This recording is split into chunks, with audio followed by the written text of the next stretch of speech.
제가 성도님들과 대화를 하면서 발견하는 것이 믿음이라는 단어에 대하여 의외로 많은 혼동이 존재한다는 사실입니다. 그건 우리 교회만 그런 것이 아니고 어디든 마찬가지고, 믿음이라는 단어가 약방의 감초와 같이 모든 대화에 등장을 하다 보니까 그 믿음의 정확한 뜻에 대하여 가장 중요한 단어고 가장 많이 쓰는 단어인데도 불구하고 그 뜻이 불분명할 때가 많고, 그 뜻이 불분명하다 보니까 믿음의 대화와 가르침이 제대로 전달이 안 되는 경우가 많다는 것입니다. 이건 여러분의 탓이 아닌 것은 약방의 감초처럼 우리가 한 단어를 가지고 여러 가지 뜻을 말할 때가 많기 때문입니다. 약간 거시기라는 단어와 흡사합니다. 거시기가 거시기에서 거시기하다. 이게 명사도 됐다가 동사도 됐다가 형용사도 되는 것처럼 믿음이라는 말을 우리가 믿음으로 살고 믿음을 가지고 믿음으로 인내하고 믿음을 붙들고 믿음을 말하고 믿음의 사람이 되고 믿음을 가르치고, 이 모든 것이 그 의미가 다른데, 그러나 이것을 알아듣는다는 사실이 신기한 것입니다. 믿음이란 말이 약방의 감초처럼 쓰다 보니까 정확한 의미가 불분명합니다. 이건 저에게도 그 책임이 일부 있습니다. 제 자신이 무분별하게 이 단어를 사용할 때가 많았기 때문이에요. 이 믿음에는 여러 가지 뜻이 있는데 엄밀하게 구별을 해보면 이 믿음에 네 가지 뜻이 있다고 보면 됩니다. 첫째는 일반 신앙을 뜻할 때 믿음이란 말을 씁니다. 믿음의 사람, 그 말은 기독교인이라는 뜻입니다. 믿음의 가정, 그 말은 교회 다니는 집이라는 말입니다.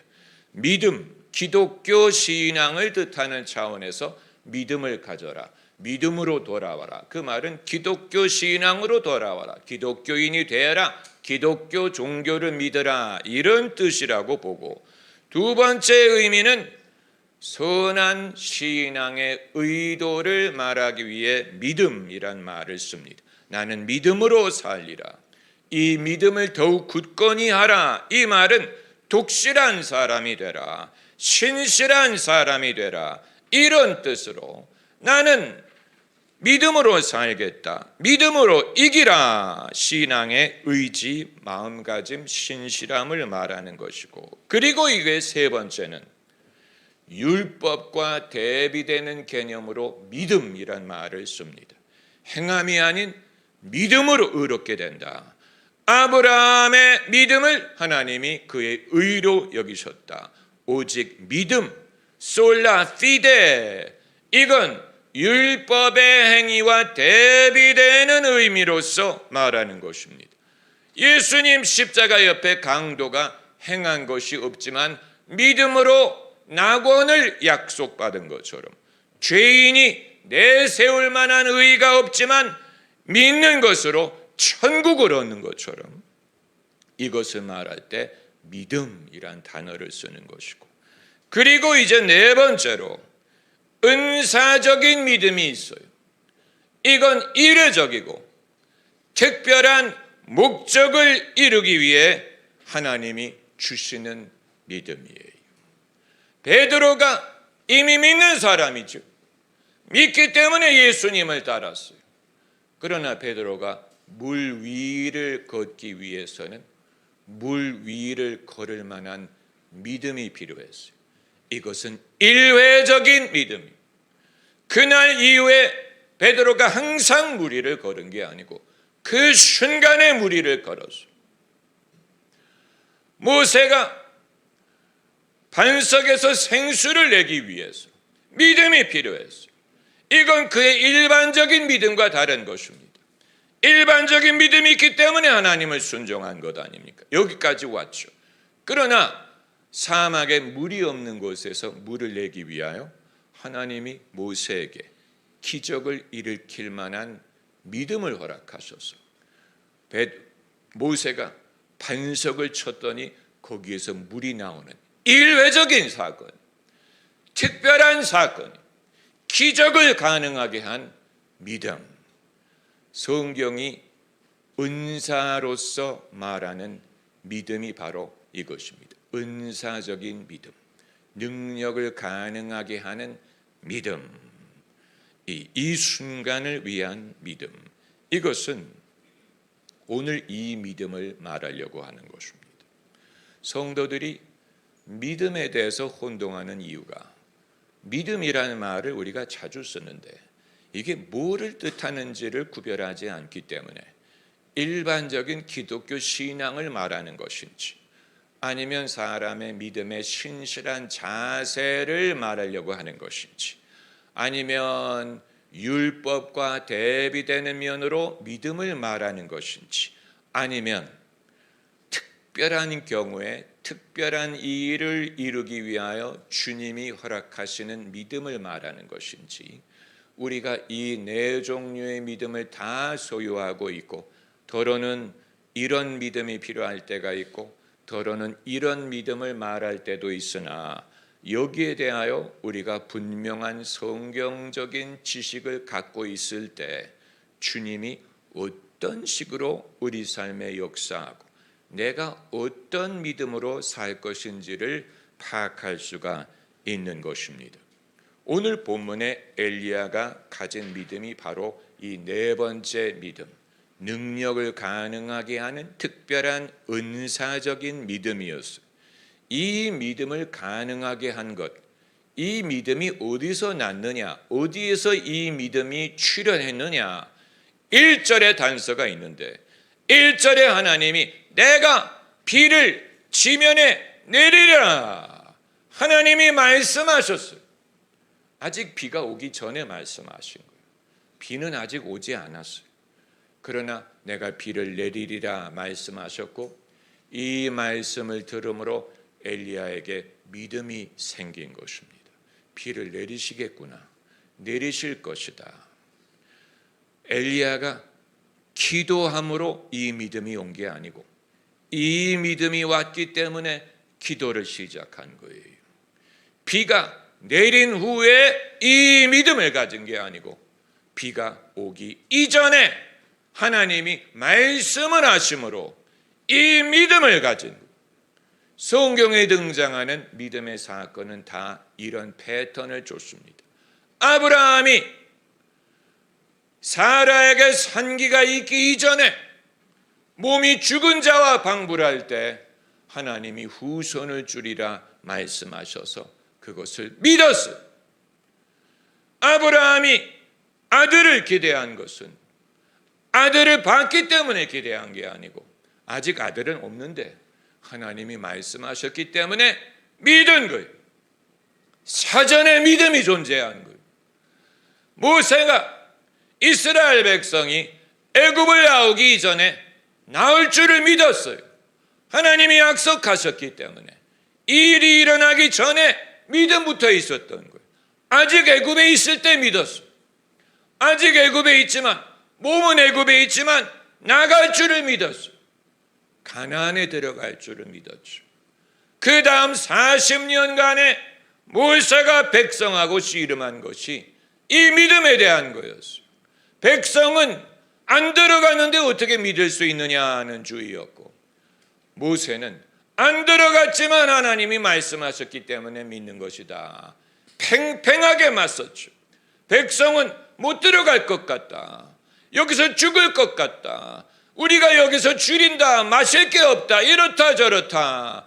그들은 봐야 믿는 주의였고, 모세는 봐서 믿는 게 아니고 하나님의 말씀을 얻었기 때문에, 약속을 얻었기 때문에, 믿음은 들음에서 나기 때문에 믿은 거예요. 엘리야가 비가 올 줄을 믿은 이유는 하나님이 말씀하셨기 때문에. 많은 사람이 여기서 질문을 할 거예요. 그럼 그 말씀이 안 오면 어떡합니까? 단순하죠. 안 오면 믿음이 없어요. 그렇게 생각하면 돼요. 믿음이 있는 이유는 말씀이 왔기 때문이에요.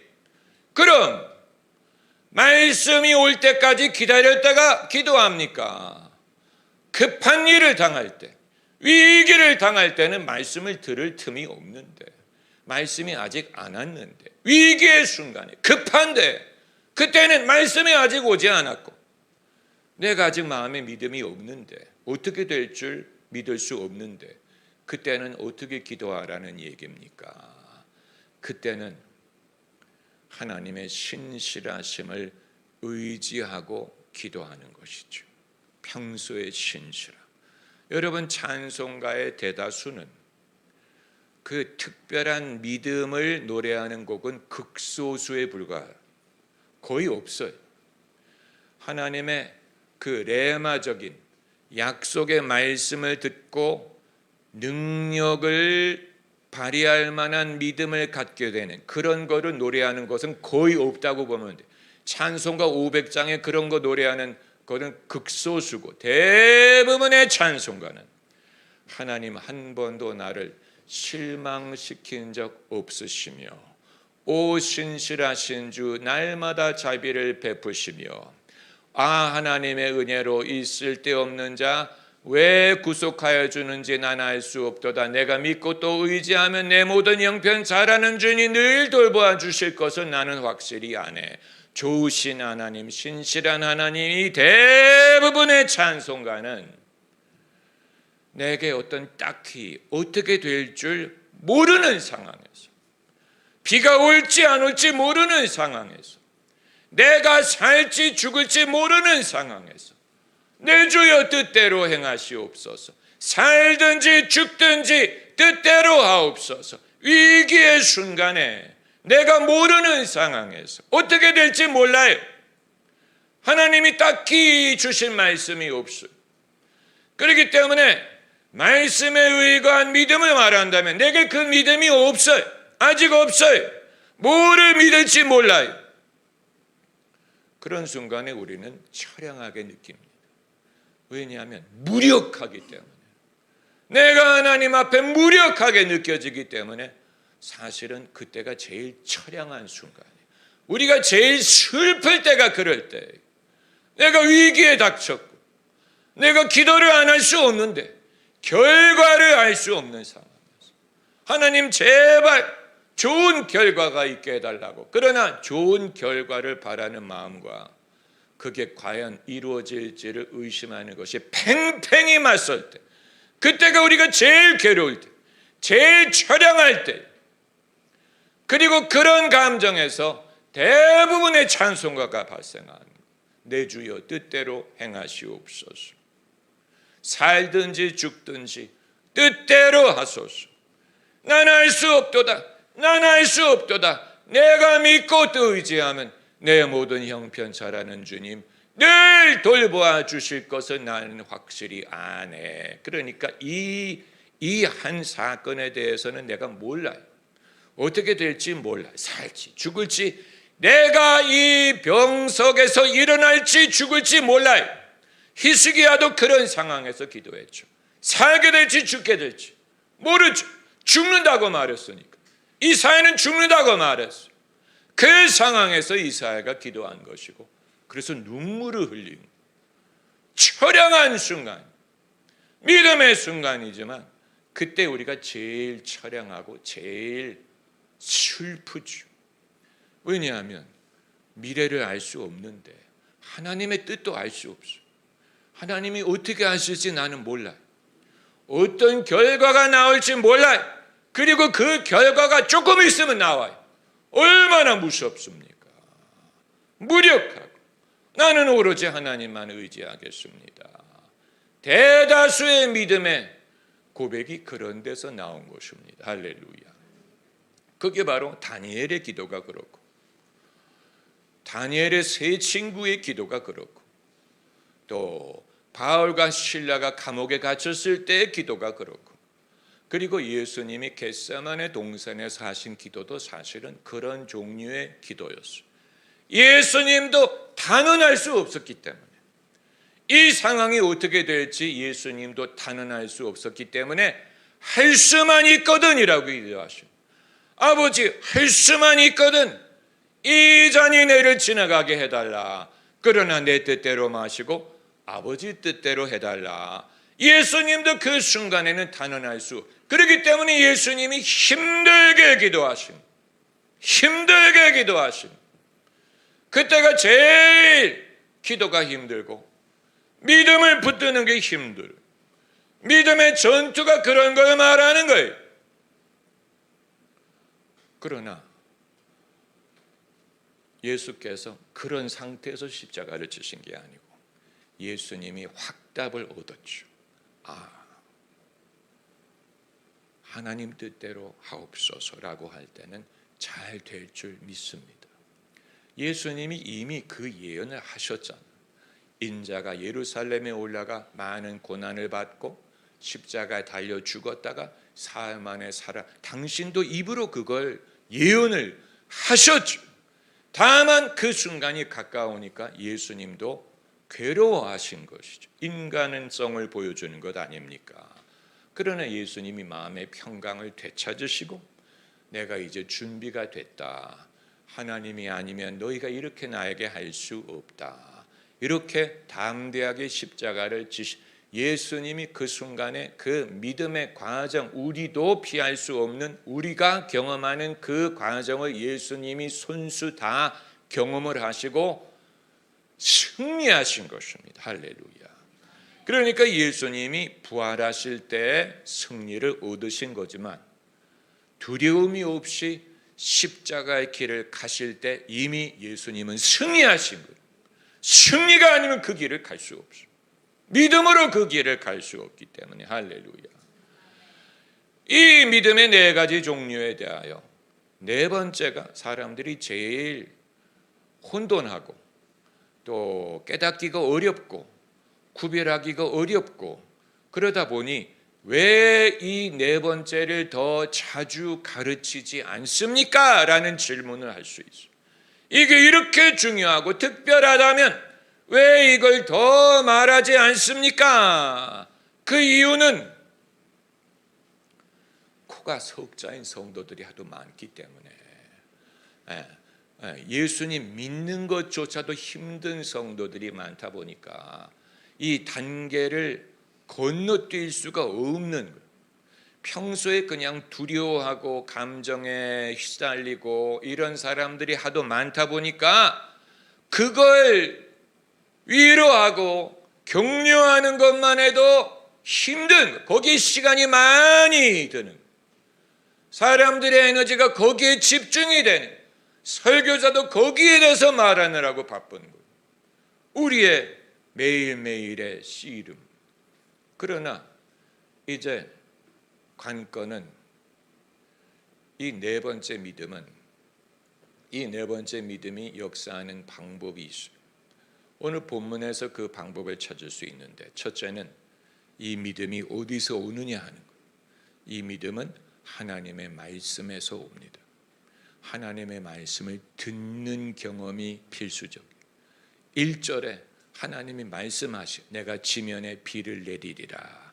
여기에서 엘리야의 믿음이 생긴 것입니다. 그러면 두 번째로 이 믿음이 생기면 기도 안 해도 되겠네? 아니, 이 믿음이 있기 때문에 이제 기도를 하는 것입니다. 그래서 42절에 엘리야가 기도를 갈멜산에서 기도하지 않습니까? 간절히 기도하죠. 간절히 기도했다는 거 어떻게 아느냐? 머리를 두 무릎 사이에 넣었다고 한 걸 보면 간절히 기도했어요. 믿음이 있으면 기도 안 해도 되는 게 아니고 믿음이 있기 때문에 그 믿음이 기도하게 하는 것입니다. 다만 염려하고 기도하는 게 아니고 하나님의 뜻과 내 뜻을 합치고 하나님의 말씀을 내가 믿고 그 믿음의 기도를 하는, 예수께서 말씀하신 너희가 구할 때 받은 줄로 믿으라라는 것이 여기에서 이제 사람들이 헷갈리는 거예요. 기도할 때 받은 줄로 믿으라는 말이 어떤 우리의 의지를 말하는 줄로 사람들을 생각하기 때문에, 그렇기 때문에 사람들이 믿습니다라고 외치는 거예요. 이건 자기 의지의 고백이기 때문에, 그게 내가 의지로 어떻게 믿을 거예요. 믿을 거예요. 믿어. 이런 걸 말하는 줄로 생각하는데, 여러분 아무리 몸부림을 쳐보세요. 믿습니다라고 말하는 사람은 의심하고 있다는 뜻이죠. 그게 힘들다는 말. 힘드는 만큼 더 세게 말하는. 그런데 세게 말한다고 믿음이 생기는 게 아니에요. 그게 이제 우리의 고민이 거기 있죠. 어떻게 하면 이 믿음이 생길까? 이거 내 의지로 생기는 건 아닌데 어느 순간에 하나님의 세미한 음성이 옵니다. 할렐루야. 하나님의 음성이 옵니다. 내가 원할 때 오지 않아. 기대하지 않을 때 옵니다. 하나님 마음. 그리고 이제 세 번째 순서는 조짐이 보이기 시작한다. 원래 조짐이 보인 게 아니에요. 처음에는 조짐이 안 보였어요. 그러나 엘리야가 그 조짐을 찾았죠. 어떻게? 사환에게 가서 뭐가 보이는지를 보라 그랬어요. 그래서 갔더니 아무것도 안 보였어요. 아무 조짐이 없어요. 이 순간이 의심하는 순간이에요. 내가 기도했는데 아무 변화가 없어. 아무 증거가 없어. 그런데 엘리야가 뭐라고 말합니까? 7번까지 가라. 그래서 7번째 갔더니 저 수평선에서 사람의 손바닥만한 구름이 솟아났습니다. 조짐이 보이기 시작하는 조짐. 처음에는 조짐이 안 보여요. 그러나 도중에 이 기도가 응답돼 가고 있다는 조짐이 보임으로써 이 눈에 아무 증거 아니 배워도 그러나 용기를 얻을 수 있는 증거를 하나님이 보여주시는 것입니다. 그리고 이제 네 번째는 드디어 비가 쏟아진. 여러분, 많은 성도들이 여기까지 안 가려 그래요. 여기까지 가기 전에 기도가 응답이 되느니 안 되느니, 기도에 평안이 있느니 없느니를 말하는 사람이 많은데, 기도가 응답이 되는 건 그 기도대로 돼야 아는 것 아닙니까? 할렐루야. 그게 응답이죠. 응답이 와야 응답이죠. 기도의 능력을 뭘로 판단할 거예요? 기도가 응답이 되면 능력이 있는 기도예요. 그래서 비가 쏟아지는데 하늘이 컴컴해지도록 비가 쏟아내렸다. 여러분, 이것이 믿음이 역사하는 원리, 능력을 낳는 믿음. 우리 모두가 이런 믿음을 갖기를 원하죠. 그러나 이 믿음만으로 신앙생활을 하는 건 아니에요. 왜냐하면 이건 비가 내리기 위한 기도였지, 비가 내리기 위한 믿음이었지.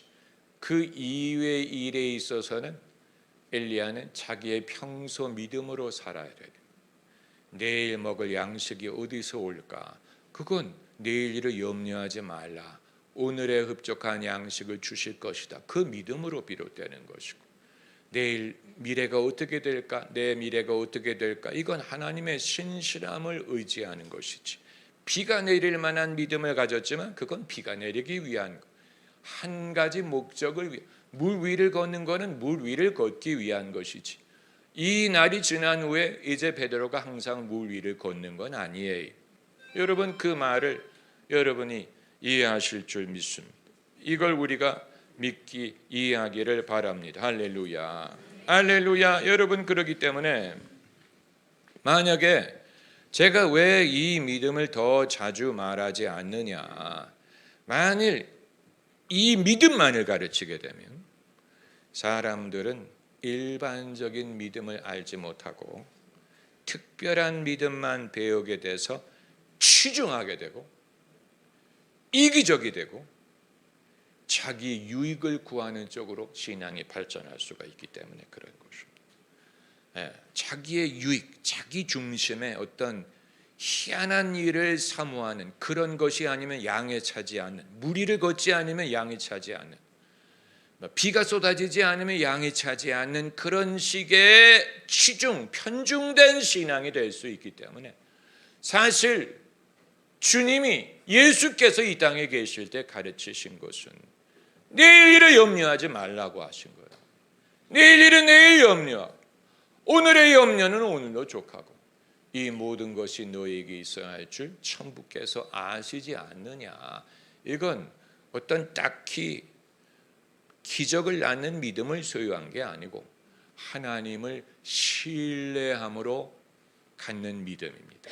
하나님은 선하신 분이야. 이제껏 나를 돌보셨어. 찬양곡 가사처럼 하나님 한 번도 나를 실망시킨 적 없으시고 공평과 정의로 나를 지키셨네. 오 신실하신 주, 오 신실하신 주, 내 너를 떠나지도 않으리라, 내 너를 버리지도 않으리라 약속하신 주. 할렐루야. 이제부터 영원까지 나를 지키시리라 확신하네. 이건 어떤 기적을 낳는 그런 이 엘리야가 갖는 이런 믿음은 아니지만 이 모든 경험을 통하여 하나님은 신실하셔. 나는 그분을 신뢰해. 하나님은 선하셔. 할렐루야. 이걸 하나님이 기뻐하시는 것입니다.